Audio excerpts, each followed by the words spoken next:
அல்ஹம்துலில்லாஹி ரப்பில் ஆலமீன். எல்லா புகழும் இவ்வுலகத்தை படைத்து பரிபாலிக்கின்ற ஏக இறைவனாம் அல்லாஹ் சுப்ஹானஹு வ தஆலாவுடைய புகழாகும். உரித்தாட்டமாக அல்லாஹ்வுடைய மாபெரும் பேரவர்களால் அசருடைய துணைக்கு பிறகு நாம் அறிந்து கொள்ள வேண்டிய மார்க்க செய்தி இன்று உலக வரலாற்றிலே மே தினம் என்று சொல்லக்கூடிய 12 மாதங்களில் ஒரு மாதத்தை தேர்வு செய்து மே மாதத்தினுடைய முதல் நாள் எல்லாம் வந்துக்கிட்டு அது இந்த தொழிலாளர்களுடைய உழைப்பாளர்களுடைய தினம் என்று இன்றைக்கு என்ன செய்கிறாங்க, உலகம் முழுவதும் கொண்டாடக்கூடிய ஒரு நிகழ்வை பார்க்கிறோம். அதாவது முதலாளிகளுக்கும் தொழிலாளர்களுக்கும் உள்ள உறவு என்ற அந்த பானம் அதை அந்த ஒரு டேயில் உள்ளதா இஸ்லாமிய மார்க்க மரபுல பார்க்கிறதா அது ஒரு நாளில் முடியக்கூடியதாக இல்லை. நம்ம ஆயுள் முழுக்க ஒரு முதலாளியிடத்தில் ஒரு தொழிலாளி வேலை செய்கிறார் என்று சொன்னால் அது காலம் முழுக்க இருந்து கொண்டே இருக்க வேண்டிய அந்த நட்பு என்ற உறவு.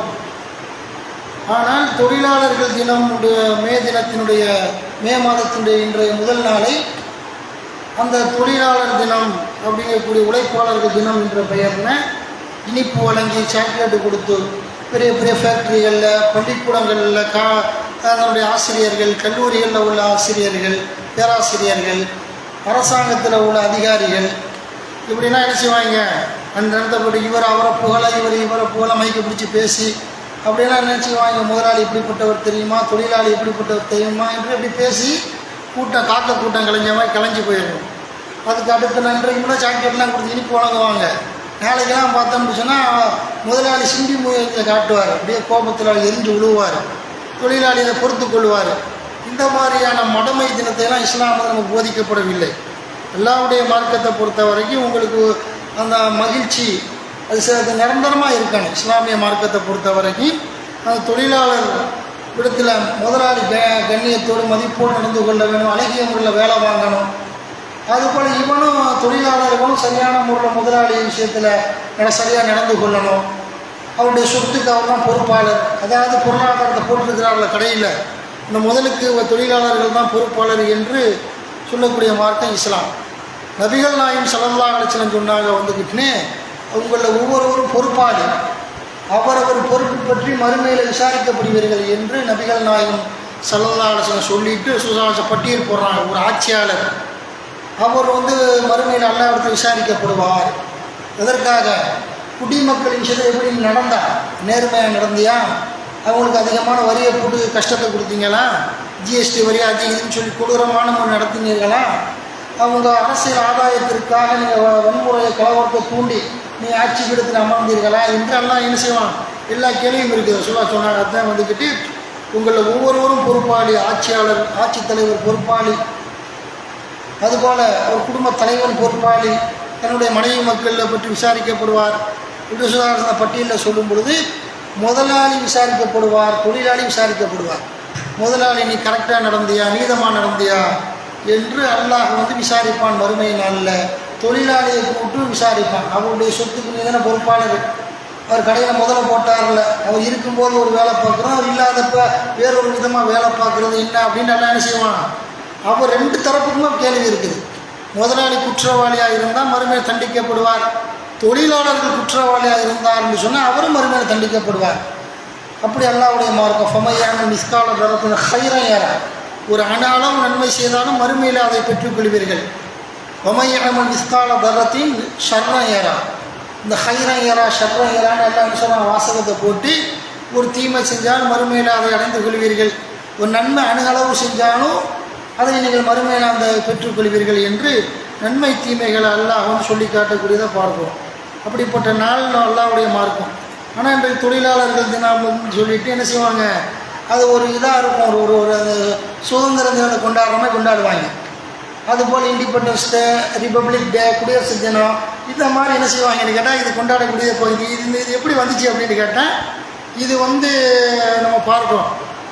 அதாவது இந்த மே தினம் உருவான அந்த கதை என்ன அப்படின்னு பார்க்கக்கூடிய நேரத்தில் உலக நாடுகளில் ஏகாதிபத்தியத்தை எதிர்த்து தான் என்ன செஞ்சாங்க, தொழிலாளர் வர்க்கம் ஃபைட் பண்ணி போரிட்டு ஆர்ப்பாட்ட களங்கள் அது இதெல்லாம் சில விஷயம் நடத்தினாங்க. போராட்டம் எதுக்கு அப்படின்னு கேட்டால் பார்க்கக்கூடிய தருணத்தில் ஏகாதிபத்தியம் அந்த வேலை கொடுக்கக்கூடிய முதலாளிகள் என்ன செஞ்சாங்க, தொழிலாளிகள்கிட்ட அப்படின்ட்டு சொன்னால் அவங்க சித்திரவதைப்படுத்தினாங்க. ஒரு நாள் ஒன்றுக்கு 15 முதல் 18 மணி நேரம் வேலை பார்க்கணும் அப்படின்னு ஒரு நிர்பந்தத்தை திணிச்சாங்க. நீ காசு தருவேன், நீ வேலை பார்க்குறதா இருந்தால் ஒரு டேயில் ஒரு நாளைக்கு 15 முதல் 18 மணி நேரம் வரை உழைக்க வேண்டிய கட்டாயத்தில் ஆளாக்கப்பட்டார்கள் முதலாளிகள். தொழிலாளர்கள் சிரமத்தை கொடுத்தாங்க. இதை எதிர்த்து தான் தொழிலாளர்கள் உலகினுடைய பல நாடுகளில் உள்ள தொழிலாளர்கள்லாம் அவதிப்பட்டு கொண்டு சிரமத்தில் இருந்தாங்க. அப்போ தான் இதற்காக எதிர்த்து ஃபைட் பண்ணி வேலை நிறுத்தங்கள் செஞ்சாங்க, பல்வேறு போராட்டங்கள் நடத்தினார்கள். இப்படிலாம் பார்த்து இந்த உரிமையை பெறுறாங்க. அப்போ குறிப்பாக இங்கிலாந்தில் நடைபெற்ற அந்த சாசன இயக்கம் இது பிரபலமானது. ஒரு இங்கிலாந்தில் உள்ள ஒரு இயக்கம், அந்த சாசன இயக்கம்னு சொல்லி அது பிரபலமானது அப்படிங்கிறாங்க. அதன் மூலயமா அவங்க உரிமையை பெற்றார்கள். ஆஸ்திரேலியாவில் அதுபோல் ஆஸ்திரேலியாவில் நடைபெற்ற அந்த தொழிலாளர் போராட்டத்தில் தான் ஆஸ்திரேலியாவில் ஒரு போராட்டம் நடத்துகிறாங்க. அந்த தொழிலாளர் போராட்டத்தில் தான் 8 மணி நேர வேலை உலக அளவில் கொண்டு வர்றாங்க சட்டத்தை. பெரிய போராட்டங்களுக்கு மத்தியில் அந்த ஆஸ்திரேலியாவில் நடைபெற்ற தொழிலாளர் போராட்டத்தின் பொழுது முதல் முறையாக அந்த பணியாளர்கள் ஃபுல்லாக 8 மணி நேரம் வேலை செய்யலாம் என்ற கோரிக்கை முன்வைக்கப்பட்டது. இப்படி பார்க்கிறோம். அதுபோல் 1886ஆம் ஆண்டு அந்த சிகாகோன்னு சொல்லக்கூடிய அந்த நாட்டில் நடந்த தொழிலாளர் போராட்டம், ஹேமார்க்கெட் அப்படிங்கக்கூடிய ஒரு தலைமை தான் எடுத்துறார். அவருடைய படுகொலை, அதனால் போராட்டங்கள் வீரியம் எடுத்ததை பார்க்கிறோம். 1889ஆம் ஆண்டு ஜூலை 14ஆம் தேதி அன்று தான் பாரிஸ் நாட்டில் நடந்த சர்வதேச தொழிலாளர் நாடாளுமன்ற கூட்டம் நடத்துகிறாங்க. அந்த கூட்டத்தில் 8 மணி நேரம் வேலைக்கான போராட்டத்தை முன்னெடுத்து செல்வது என்று தீர்மானத்தை நிறைவேற்றுறாங்க. பாரிஸ் நகரினோட அந்த பாராளுமன்றத்தில் 8 மணி நேரம் தான் வேலை செய்வோம் என்ற தீர்மானத்தை முன்னெடுத்து நடத்தினாங்க. 1890ஆம் ஆண்டு மே 1ஆம் தேதி அன்று தான் உலகளாவிய தொழிலாளர்களுடைய தினம் அப்படின்னு சொல்லி என்ன செய்கிறாங்க, உலகளாவிய தொழிலாளர்கள் நாள் விடுமுறையாக அறிவிக்கப்பட வேண்டும் என்றும் கோரிக்கை வைக்கிறாங்க. அதன்படி செயல்பட்டார்கள் என்று பார்க்குறோம். இந்த அறைகூவலின் விளைவாகத்தான் ஆண்டுதோறும் மே 1 தொழிலாளர் நாள் கொண்டாடப்படுகிறது என்று வரலாறு சொல்கிறான். இது அறிஞர் அண்ணா எழுதிய புத்தகத்தில் 1975ஆவது ஆண்டு இந்த தகவலை பதிவு பண்ணியிருக்கிறாங்கன்னு பார்க்கிறோம். சரி, இப்படிலாம் நம்ம இஸ்லாமிய மார்க்கம் அப்படி பார்ப்பதாக இருந்தால் நபிகள் நாயகம் ஸல்லல்லாஹு அலைஹி வஸல்லம் அவங்க தொழிலாளர்களை எப்படி வச்சிருந்தார், ரசூலுல்லாஹ் அப்படி என்ன மதிப்பீடு செய்கிறாங்க இஸ்லாமிய மார்க்கத்தில். அனஸ்னு ஒரு சஹாபி சொல்கிறார், அனஸ் ரலியல்லாஹு தஆலா என்ற சஹாபி, நான் நபிகள் நாயகம் ஸல்லல்லாஹு அலைஹி வஸல்லம் அவரிடத்தில் 10 ஆண்டு காலம் பணிவிடை செய்தேன். சிறுவராக இருந்து ரசூலுல்லாஹி அலைஹி வஸல்லம் பணிவிடை செய்யும் பொழுது சாந்தம், அமைதி, இறக்கம் கொண்டவராக ரசூலுல்லாஹ் நான் பார்த்தேன். நான் எந்த ஒரு வேலையை குறித்தும் அனசா என்னிடத்தில் ரசூலுல்லாஹி அலைஹி வஸல்லம், அனசா ஏப்பா இதை இப்படி செய்யலை, ஏன் அப்படி செய்யலை, என்னை மிரட்டினது கிடையாது, ஏன் அப்படி செஞ்சால் இப்படி செஞ்சாங்கன்னு சொன்னது கிடையாது, அழகிய முறையில் வேலை வாங்கினாங்க அப்படிங்கிறார். இப்படி தான் வேலை வாங்குறாங்க உலகத்தில். எந்த ஒரு பெரிய பெரிய நிறுவனமாக இருக்கட்டும், எதாக இருக்கட்டும், ஒரு குறிப்பிட்ட ஒரு ஆண்டுகள் தாக்கி பிடிக்கிறான முதலாளிகிட்ட இருந்து 1000 கடை மாறிடுறான். ஒரு வருஷத்துக்கு எடுத்துக்கிட்டோம்னு சொன்னால் என்ன செய்கிறாங்க, 10 கடை மாறக்கூடிய நிலையை பார்க்கும். 10 நிறுவனத்துக்கு மாறி போகிறாங்கன்னு என்ன அர்த்தம், இவங்க எப்படி இருக்குது, முதலாளி தொழிலாளியோடு அந்தளவுக்கு விரிசலாக இருக்குது. தப்பு குறைகள் குற்றம் அப்படிப்பட்ட இருக்கும். அந்த எல்லா பற்றியும் மனிதன் அடிப்படையில் அழகிய சுட்டி காட்டி அவங்க நல்வழிப்படுத்த பார்க்கணுமா ஒழிய இப்படி பண்ணிட்டேன் பிடிக்காத காரியத்தோட வேலையை விட்டு நின்றுக்க இவனாக வேலையை விட்டு போகிறது என்றெல்லாம் பார்க்கக்கூடியதை பார்க்குறோம். இப்படியெல்லாம் கிடையாது. இஸ்லாமிய மார்க்கத்தை பொறுத்த வரைக்கும் அழகான முறையில் அறிவுறுத்தலின் மூலமாக நம்ம திருட்டு பயில வைக்க முடியாது கடையில். அந்த மாதிரியான முறையில் நம்முடைய கடை ரகசியத்தை வெளிக்கடைக்கு காட்டி கொடுக்குறான், அவனை வைக்க முடியாது. சும்மா சின்ன சின்ன விஷயங்களுக்கெல்லாம் என்ன செய்வாங்கன்னு கேட்டால் அப்படி பாரதூரமாக எந்திரிக்கக்கூடியதை பார்க்குறோம். அவர் தான் ரசூலுல்லாஹி அலைஹி வஸல்லம். அதுபோல் அல்லாஹ்வுடைய தூதருடைய காலத்தில் யூத சிறுவன் நபிகள் நாயகம் ஸல்லல்லாஹு அலைஹி வஸல்லம் வேலை பார்த்தான். அந்த யூத சிறுவன் அவன் நோய்வாய்ப்பட்டவன ரசூலுல்லாஹி அலைஹி அவனை போய் சந்திக்கிறாங்க. அங்கே தான் ரசூலுல்லாஹ் அவனுக்கு கலிமா சொல்லி கொடுக்குறாங்க. நோய்வாயில் கிடக்கிறான், ஏழாமல் கிடக்கிறான். அப்போ ரசூலுல்லாஹ் போய் ஈமா குழுண்ட உடனே தன்னுடைய தந்தையை அந்த பையன் பார்க்குறான்.